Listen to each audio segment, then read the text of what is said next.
hipótesis, principios, postulados y leyes que nos permiten idealizar el comportamiento de sistemas y piezas estructurales.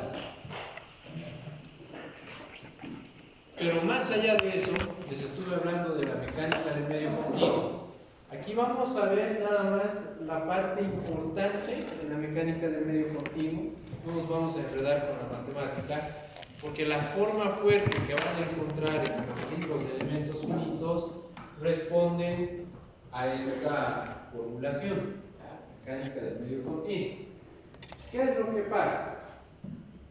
Bueno, cuando hablamos de resistencia de materiales, generalmente son suficientes tres ingredientes para establecer el problema de equilibrio elástico-estático.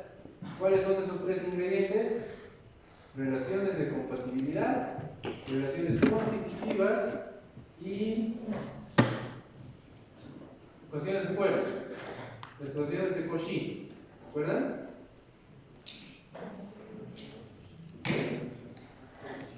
Esos son los tres ingredientes.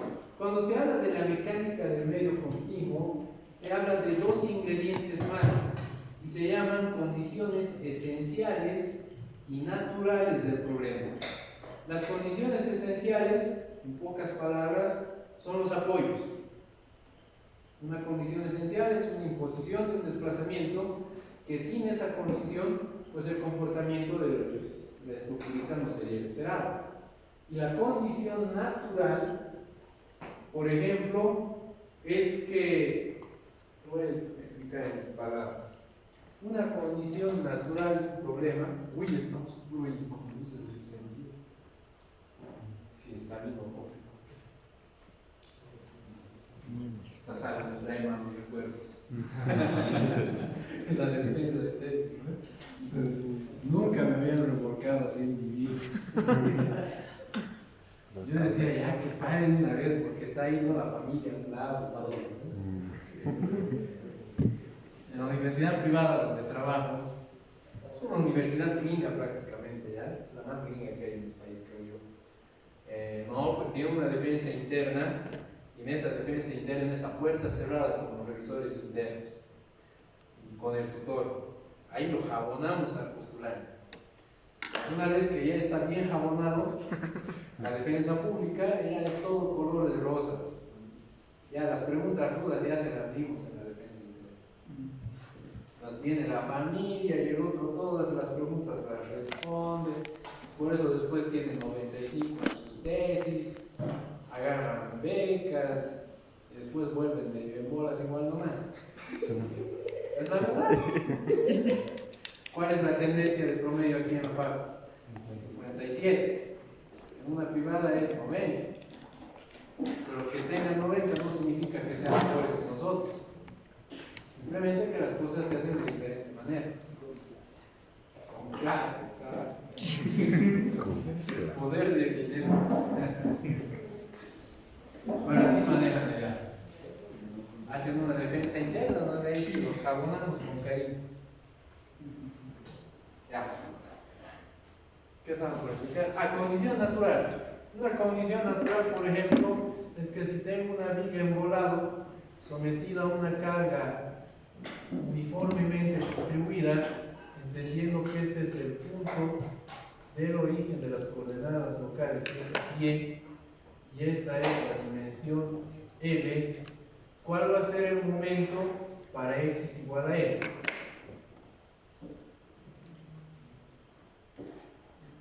¿Cuánto es el momento del extremo libre? Es la por L dividido entre Es bien volado, ¿no?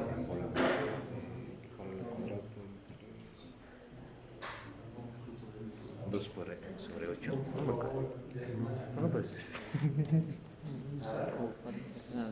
La carga dice. ¿Cero? La carga dice. ¿No? ¿Cómo es el diagrama de momentos? Llega a 0. Parabólicos. Entonces, esta es una condición natural. Una condición natural se refiere a un estado de cargas en la que no necesito hacer un cálculo adicional, pero de que puedo extraer información.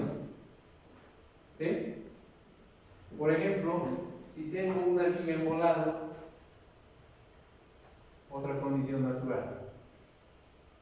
Si tengo una viga embolado, tiene una carga puntual en el extremo libre, ¿cuál será el valor del cortante en ese extremo libre? Si esto es P. Cortante. No. P. Condición natural del problema. ¿Sí? Entonces, en mecánica del medio continuo, a las condiciones esenciales y naturales también se las escribe en forma de ecuaciones diferenciales, condiciones de contorno de ecuaciones diferenciales. Adicionalmente, en la mecánica del medio continuo, al volumen le vamos a llamar dominio, a la superficie le vamos a llamar contorno. Entonces, así como hay un dominio y hay un contorno, hay fuerzas volumétricas y hay fuerzas superficiales. Que en un elemento frame se confunden esas dos. ¿Ya? Fuerzas volumétricas para el dominio, fuerzas superficiales para el contorno. Ejemplo de fuerza volumétrica, el peso propio. Ejemplo de fuerza superficial, la fricción en un pilote. ¿Sí? ¿Qué es lo que pasa en un elemento frame? En un elemento frame vamos a tener, por ejemplo, acá una barrita suspendida en la parte superior y sometida a una carguita uniformemente distribuida de tracción. ¿Sí? Este caso podría ser fuerza volumétrica o podría ser fuerza superficial. Eso es lo interesante. ¡Ay, otro nuevo! Ya. Un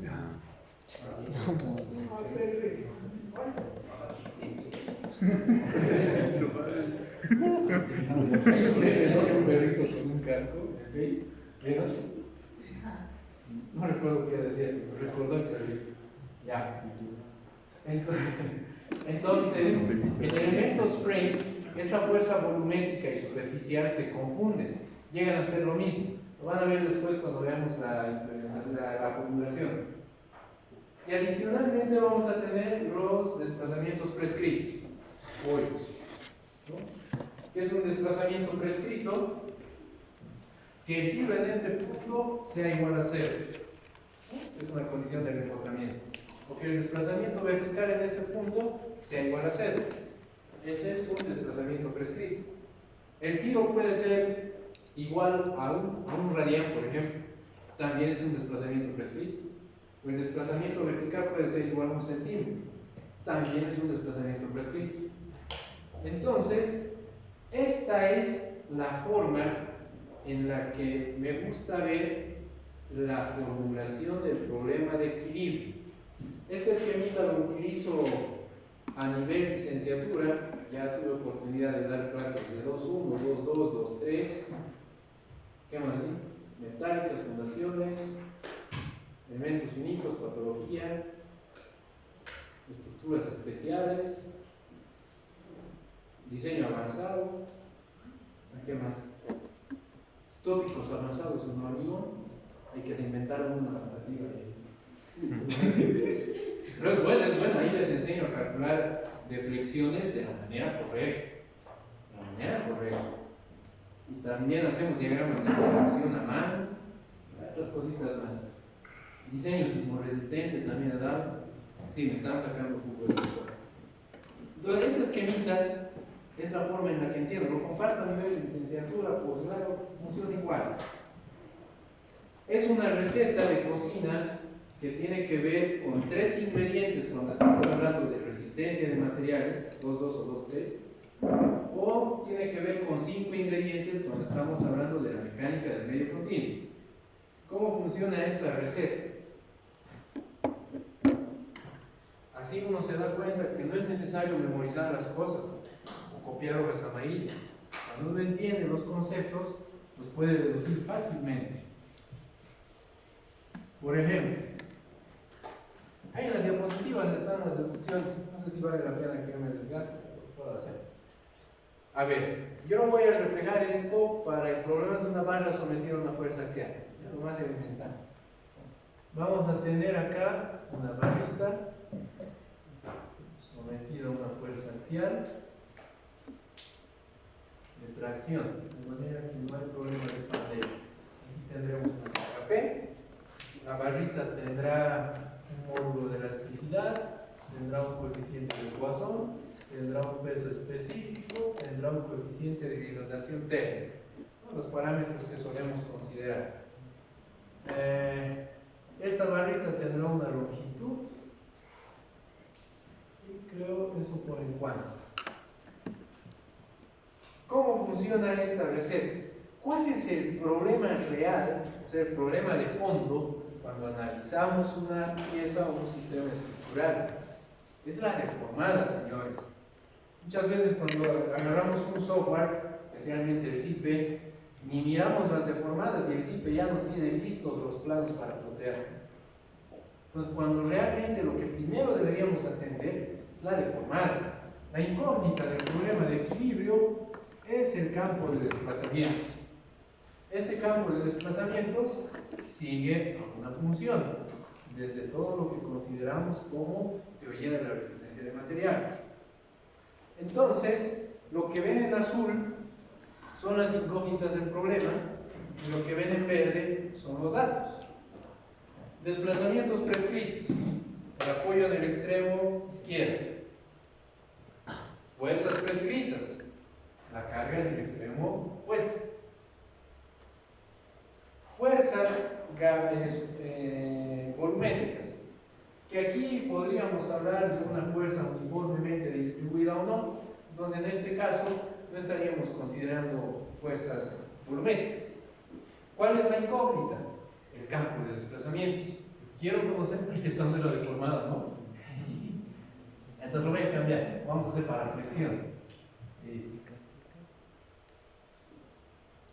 Ya, lo mismo. Entonces, ¿cuál es la incógnita? El campo de desplazamientos. Cuando el software, lo que el software resuelve es el sistema de ecuaciones, ¿no?, que aprendimos en 3.6. Cuando tenemos ese campo de desplazamientos, lo único que hace el software comercial es reintegrar la información. A partir de las relaciones de compatibilidad, nos calcula deformaciones, a partir de relaciones constitutivas nos calcula las tensiones, y a partir de las ecuaciones de equilibrio nos calcula esfuerzos. ¿Qué hacemos en el software comercial? Miramos los esfuerzos. Y a veces ni siquiera miramos los esfuerzos. Le decimos al CIPE, usted tira la armadura y yo solo y es solo, voy a decir, ¿no? Es así que en la mecánica del medio continuo hay 12 condiciones adicionales. Condición natural del problema. En este caso, una condición natural sería que el cortante del extremo libre es igual a P. Y la condición esencial, que el giro y el desplazamiento están impedidos. ¿Sí? Otra condición natural sería que el momento en este extremo libre es igual a 0, ¿no? Porque el diagrama de momentos tendrá una distribución lineal. ¿Sí? Entonces, en un curso de mecánica del medio continuo se estudia esto en su formato más general, en el formato tridimensional. Entonces, por ejemplo, las condiciones, ¿qué tenía yo aquí atrás? Condiciones naturales. Las condiciones naturales vienen dadas por tensores que van a relacionar las tensiones y las fuerzas normales en forma matricial. Aquí tienen los tensores de tensiones y los tensores de deformaciones para el problema tridimensional. ¿Recuerdan? De 2,2. Este cubito, pero esta matriz nos está hablando del campo de tensiones. Eso es lo que se vuelve, esto es lo que se amplía en la teoría de la plasticidad. Esa matriz nos está hablando de que vamos a idealizar que el campo de tensiones responde a un formato ortogonal, ¿no?, en la que tendremos tensiones en una dirección, tensiones en otra dirección, tensiones normales, y tensiones en la otra dirección principal, y sus correspondientes tensiones tangenciales, ¿no? En cada cara.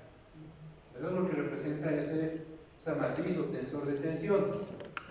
En la teoría de la plasticidad se dice, no, pero a ver, este no es el comportamiento real del material.